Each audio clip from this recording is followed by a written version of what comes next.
कर्जमाफी संदर्भात सरकार सकारात्मक असल्याचं मंत्री संजय राठोड म्हणाले। शेतकऱ्यांसाठी कर्जमाफी आणि विविध योजना राबवणार असल्याची ग्वाही त्यांनी दिली आहे। तर कर्जमुक्त करून शेतकऱ्यांचं मनोबल वाढवण्याचं हे धोरण आहे। राज्यातील शेतकऱ्यांसाठी आजच्या दिवसभराच्या महत्त्वाच्या झटपट आणि ठळक बातम्या। 1 रुपयामध्ये पीक विमा योजना गुंडाळली, राज्य मंत्रिमंडळ निर्णय, सुधारित योजनेला मान्यता। राज्यात सुधारित पीक विमा योजना लागू करणार, नवीन EV पॉलिसी, काही इलेक्ट्रॉनिक्स वाहनांना टोल माफीचा राज्य मंत्रिमंडळाचा निर्णय। वादळी वारा, विजेच्या कडकडाटासह पावसाची शक्यता, नांदेड जिल्ह्यासाठी 4 दिवस येलो अलर्ट जारी। विमा कंपन्या नव्हे तर शेतकऱ्यांचा फायदा करणार अशी असणार नवी योजना। नवी पीक विमा योजना लवकरच लागू करणार, मुख्यमंत्री देवेंद्र फडणवीस यांची मोठी घोषणा। मुख्यमंत्री देवेंद्र फडणवीस यांनी मंत्रिमंडळ बैठकीनंतर माध्यमांशी संवाद साधला।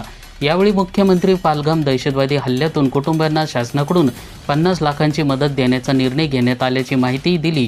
याशिवाय राज्यातील शेतकऱ्यांसाठी महत्त्वाची असलेल्या 1 रुपया पीक विमा योजनेबद्दल देखील त्यांना भाष्य केले। सुधारित पीक विमा योजना लागू केली जाणार असल्याचं देखील त्यांना सांगितले। विशेष म्हणजे विमा कंपन्या नव्हे तर शेतकऱ्यांनाच या नव्या योजनेतून फायदा होईल असंही यावेळेस म्हटले। पेच कर्ज वसुली आणि वाटपाचा, बँकाकडून पीक कर्ज मिळाले नाही तर अनेक शेतकऱ्यांना नाईलाजाने यावर्षी सावकारांचे उंबरठे झिजवावे लागले।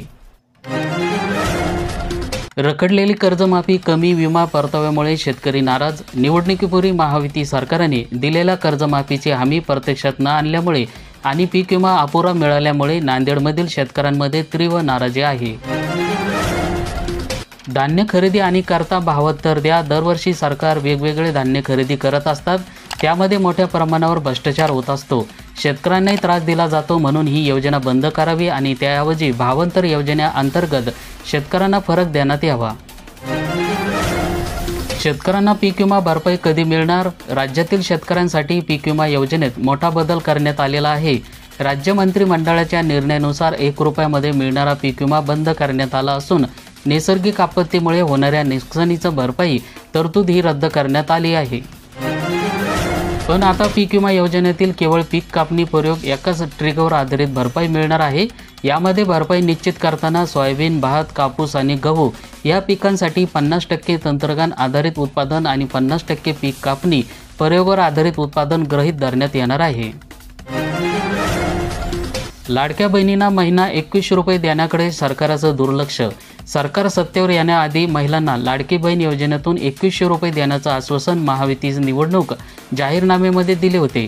मात्र शेतकऱ्यांपाठोपाठ सरकार लाडक्या बहिणींचीही फसवणूक करत आहे। 1 रुपयात पीक विमा बंद, लाडक्या बहिणींना पैसे देण्यासाठी सरकारचा मोठा निर्णय। राज्य सरकारने शेतकऱ्यांसाठी सुरू केलेला 1 रुपयामध्ये पीक विमा योजना बंद केली असून आता शेतकऱ्यांना विम्याची नियमित हप्ता भरावा लागणार आहे। सरकारचा हा निर्णय लाडकी बहीण योजनेसाठी निधी वळवण्यासाठी घेतल्याची मोठी टीका होत आहे। खरीप हंगामाच्या पार्श्वभूमीवर कृषी मंत्र्यांनी घेतला आढावा बैठक, खत पुरवठ्यासाठी अधिकाऱ्यांना दिल्या सूचना। शेतीतल्या पायाभूत सुविधा निर्मितीसाठी 25,000 कोटी रुपये, एका वर्षाला 5,000 कोटी याप्रमाणे खर्चाला मान्यता, मंत्रिमंडळ बैठकीमध्ये निर्णय घेण्यात आला। शेतकऱ्यांना पीक विमा भरपाई कमी मिळणार, सुधारित पीक विमा योजनेस मंत्रिमंडळाची मंजुरी करण्यात आली तर 1 रुपया पीक विमा रद्द करण्यात आला। शेतकऱ्यांसाठी सुधारित पीक विमा योजनेला राज्य मंत्रिमंडळाने मंगळवारी 29 तारखेला मंजुरी दिली। त्यानंतर 1 रुपयामध्ये पीक विमा योजना बंद करण्यात आली। तसेच पीक विमा योजनेमध्ये सर्वाधिक भरपाई देणारे स्थानिक नैसर्गिक आपत्ती, हंगामातील प्रतिकूल परिस्थितीत आणि काढणी पश्चाताप नुकसान भरपाई हे ट्रिगर रद्द करण्यात आले असून आता केवळ पीक कापणी प्रयोगावर आधारित भरपाई दिली जाणार आहे। कर्जमाफीची आशा मावळली तर शेतकऱ्यांकडून वसूल करणार 40,000 कोटी रुपये। राज्यातील शेतकऱ्यांची पीक कर्ज मिळणार नसल्याने निर्णय अखेर सरकारने जाहीर केल्यामुळे त्यामधील एक प्रकारे दिलासा निर्माण झालेला असला तरी 40,000 कोटी रुपयांचा पीक कर्जाच्या वसुलीबाबत अजूनही साशंकता कायम आहे। भाजपाने विधानसभा निवडणुकीच्या काळात म्हणजेच 10 नोव्हेंबर 2024 रोजी शेतकऱ्यांना कर्जमाफीचं मोठं आश्वासन दिले होते। कापूस आयात शुल्क वाढवण्याच्या हालचाली सुरू, सूत आणि कापड उद्योगाची लॉबिंग। कापूस आयातीवर 11% शुल्क काढण्यासाठी सरकारी पातळीवर हालचाली सुरू आहेत। वस्त्र उद्योग मंत्रालयाने आपली मंजुरी दिल्याचं सांगितले जात आहे। यामध्ये आयात शुल्क काढल्यानंतर कापसाच्या दरात 10% घसरण होण्याची शक्यता. शेतकऱ्यांना घरचे बियाणे वापरा, खरीप हंगामासाठी कृषी विभागाचं शेतकऱ्यांना आव्हान. पीक विमा योजनेचा मोठा निर्णय. 1 रुपयामध्ये पीक विमा. गेली 2 वर्षे राज्यातील सुरू असलेल्या योजना आता गुंडाळण्यात आली आहे. तर या योजनेमध्ये 2 वर्षात कोट्यवधी रुपयांचा घोटाळे झाल्याचा आरोप जिल्ह्यामध्ये पाहायला मिळाले. 4 लाखावर रेशन कार्ड धारकांना केवायसीसाठी आज एकच दिवस. अद्याप मुदतवाढ नाही, तर 80.71% कार्ड धारकांना केवायसी पूर्ण. शेतकऱ्यांना 12 तास मोफत वीज देणार. डिसेंबर 2026 पर्यंत राज्यातील 80% शेतकऱ्यांना वर्षभर 12 तास मोफत वीज मिळेल. तसेच येत्या 5 वर्षांमध्ये राज्यातील सामान्य नागरिकांचं वीज बिल दरवर्षी कमी होईल, असे मुख्यमंत्री फडणवीस यांनी यापूर्वी सांगितले होते. शेतीसाठी 12 तास वीज पुरवठ्याची शेतकऱ्यांसाठी मागणी होती. या उद्दिष्टाने राज्य शासनाने प्रभावी अंमलबजावणी सुरू केली असून डिसेंबर 2026 पर्यंत 80% शेतकऱ्यांना 365 दिवस दिवसाला 12 तास मोफत वीज उपलब्ध करून दिली जाईल. राज्य शासनाने 2025 ते 2030 पर्यंत राज्यातील वीज वापरकर्त्यांचे वीज बिल दरवर्षी कमी करण्याचं नियोजन आणि तशी कार्यवाही देखील सुरू केलेली आहे. तसेच 300 युनिटपर्यंत वीज वापरणाऱ्या मध्यमवर्गीय व गरीब कुटुंबांना सौर ऊर्जा अंतर्गत आणून मोफत वीज देण्यात येईल, असेही यावेळी सांगितले. कृषी उत्पन्न बाजार समिती मानवत या ठिकाणी कापूस बाजारभाव 7,865 रुपये प्रति क्विंटल. फरदड कापूस आज 6,500 रुपये प्रति क्विंटलपर्यंत कापसाचे बाजारभाव गेले. खरीप पीक विम्याचे 3,265 कोटी शासनाने केली मंजूर. या जिल्ह्याला मिळाला सर्वाधिक निधी.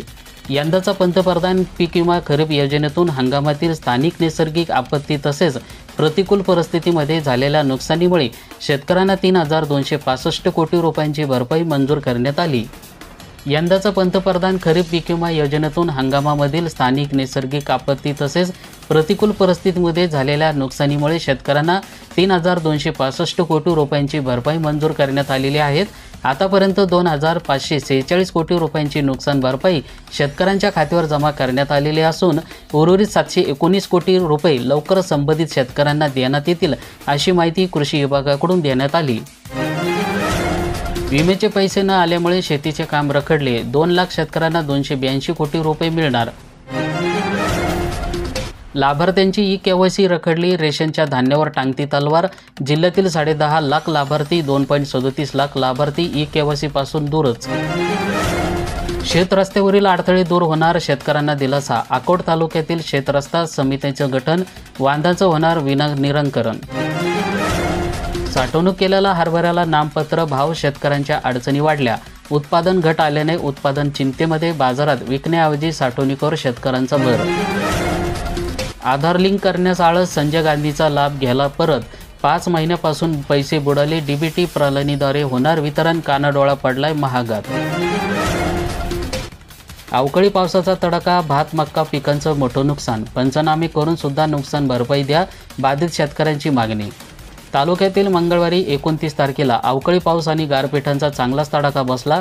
येत्या काही दिवसामध्ये घरी येणारा भात आणि मक्का पीक जमीनदोस्त झाल्यामुळे शेतकऱ्यांचा तोंडाचा घास ऐनवेळी हिरवून गेला, अशी म्हणण्याची पाळी आलेली आहे. तर झालेल्या नुकसानीचे तत्काळचे पंचनामे करून नुकसान भरपाई द्यावी, अशी मागणी बाधित शेतकऱ्यांनी केली. विमा कंपनीच्या मनमानीला आता चाप बसणार. ग्राहक आयोगाच्या निर्णयाने तक्रारदारांना दिलासा. मेडिक्लेमची रक्कम अपूर्ण देण्याची प्रथा.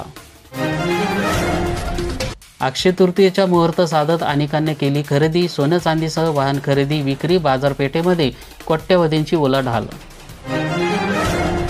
पिवळ्या सोन्याला भाव कमी. शेतकऱ्यांची चिंता वाढली. 12,000 रुपयावर मानावे लागतात समाधान. भाववाढीची शेतकऱ्यांना प्रतीक्षा. नगदी पीक आणि शेतकऱ्यांना हळदीची लागवड केली, परंतु काही दिवसापासून हळदीला म्हणावा तसा भाव मिळत नाही. त्यामुळे पुढील हंगामात हळदीची लागवड करावी की नाही, असा प्रश्न शेतकरी उपस्थित करत आहे. खरीप हंगामामध्ये लागणारा 82,000 बॅटरी टन खत. कृषी विभागाने नोंदवली मागणी. शेती कामामध्ये शेतकरी व्यस्त. आगीत मक्का आणि पीक लिंबूचे झाडे खाक. शिवाना येथील शेतकऱ्यांचे 5 लाख रुपयांचं नुकसान.